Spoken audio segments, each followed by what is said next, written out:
Wanawake wanawaambia mwanaume gani una hela? Ni mwanaume na sina. Za kwako ziko wapi? Wako wanaume wameingia kwenye madawa ya kulevya, kwenye bangi, kwenye shisha, kwenye bad company. Why? They want a company that will make them feel safe. Hawezi kujitetea.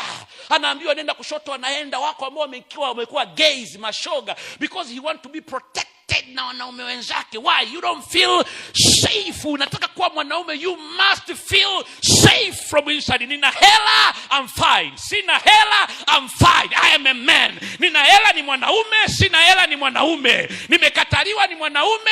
Nimependwa, ni mwanaume. Yani vyote vile, nothing should change you how you feel about yourself. Mimi nimefukuzwa kazi na sina hela na bado ni mwanaume. Yani naongea kiume, natembea kiume, na hela sina. Namna kitu mtanifanya. Haiwezekani identity yangu ikaamliwa na hela. Mimi ni mwanaume kabla sijawa na hela. Nilizaliwa mwanaume, Mungu anajua mimi ni mwanaume. Nina hela, ni mwanaume, na sina hela, ni mwanaume. Don't tell me that you are not a real man. Wanawake wanawaambia mwanaume gani una hela? Ni mwanaume na sina. Za kwako ziko wapi?